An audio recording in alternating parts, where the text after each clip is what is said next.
കർണാടകത്തിൽ ബിറ്റ്കോയിൻ തട്ടിപ്പ് കേസിൽ MLA NA ഹാരിസിന്റെ മകന് കുരുക്ക് മുറുകുകയാണ്. കേസിൽ ED കുറ്റപത്രം തയ്യാറാക്കി.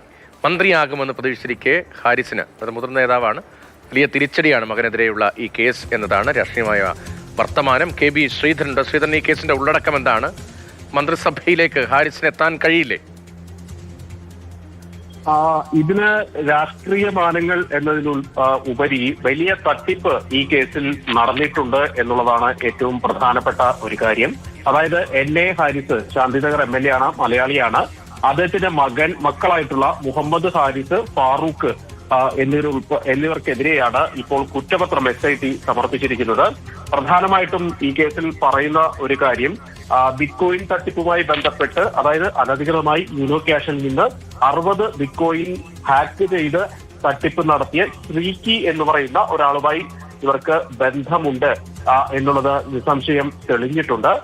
അതായത് ഈ ശ്രീക്കിക്ക് ഈ ബിറ്റ്കോയിൻ പണമാക്കാൻ വേണ്ടി സഹായിച്ചത് മുഹമ്മദ് ഹാരിസും സഹോദരനും അതുപോലെ തന്നെ മുൻ കേന്ദ്രമന്ത്രിയും കോൺഗ്രസ് നേതാവുമായിട്ടുള്ള റഹീം ഖാന്റെ കൊച്ചുമകൻ അക്കിബ് ഖാനും ചേർന്നിട്ടാണ് എന്നുള്ള ഒരു കണ്ടെത്തലാണ് EDയും അതുപോലെ തന്നെ SITയും ഒക്കെ നടത്തിയിരിക്കുന്നത്.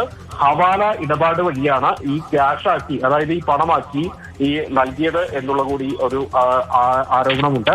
ഏതായാലും ഇതിലാണ് ഇപ്പോൾ കുറ്റപത്രം സമർപ്പിച്ചിരിക്കുന്നത്.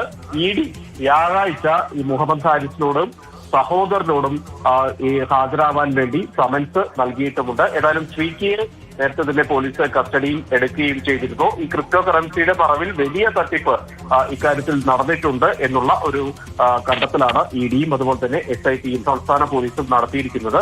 ഇപ്പോഴത്തെ ഒരു രാഷ്ട്രീയ പ്രാധാന്യമുള്ളത് NA ഹാരിസ് മന്ത്രിസഭാ വികസനത്തിൽ സർക്കാരിലേക്ക് എത്തും, മന്ത്രിസഭയിലേക്ക് എത്തും എന്നുള്ള ഒരു വാർത്തകൾ അല്ലെങ്കിൽ സൂചനകൾ നിലനിൽക്കുന്നതിനിടെയാണ് ഈ കേസിൽ ഇങ്ങനെയൊരു കുറ്റപത്രം കൂടി സമർപ്പിച്ചിരിക്കുന്നത് എന്നത് ശ്രദ്ധേയമാണ്. നേരത്തെ ഒരു ആരോപണം ഉയർന്നതിനെ തുടർന്ന് മുൻ മന്ത്രി കൂടിയായിട്ടുള്ള സമീർ അഹമ്മദ് ഖാന് മന്ത്രിസഭാ ബർത്ത് നഷ്ടപ്പെടുന്ന സ്ഥിതിയുണ്ടായി. ഏതായാലും അതിന് സമാനമായി ഹാരിസിനും അത്തരത്തിൽ ബിറ്റ്കോയിൻ തട്ടിപ്പ് കേസിൽ ഉൾപ്പെട്ടു. വലിയ തട്ടിപ്പാണ്, വലിയ വ്യാപ്തിയുള്ള തട്ടിപ്പാണ് എന്നാണ് ശ്രീധരൻ നൽകുന്ന വിവരം.